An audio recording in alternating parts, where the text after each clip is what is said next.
What does it mean to be dependable? It means you do what you say you'll do time and time again.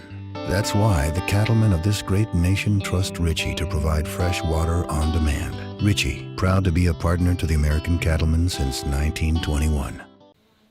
Hello, I'm Ethan Oberst with the CattleFax Closing Bell, brought to you by Ritchie Watering Systems. Fed steer carcass weights bottomed at 859 pounds in the last week of May and have since climbed 21 pounds over the last 2 months. Seasonally, we're out on track with carcass weights trending higher and typically peaking in the month of October or November.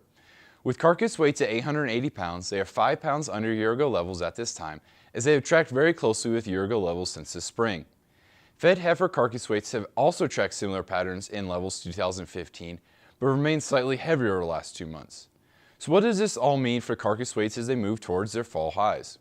The average increase from the spring steer carcass weight low to the fall steer carcass weight high is 7%.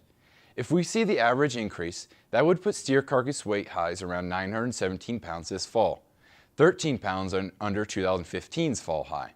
Last year's increase in carcass weights has been well documented. At this time, it does not look like we will repeat that in 2016.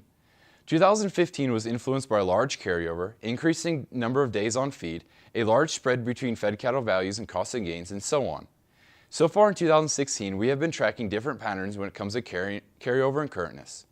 Cattle feeders have shipped their cattle on time throughout the spring and summer months, which has helped improve the cattle feeding segment's currentness.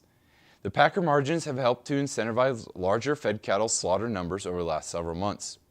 These large slaughter numbers have helped to keep cattle moving out of the yard and on time with projected shipping dates, in turn helping to lower carcass weights.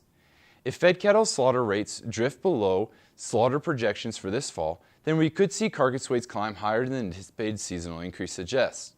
At this point, carcass weight indicators seem to be tracking a different pattern in 2016 than at this point in time in 2015. Fed steer carcass weights should continue to increase through the remainder of the summer before flattening out this winter. Thanks for watching, and remember to visit CattleFax.com to become a member and receive the latest market news and analysis.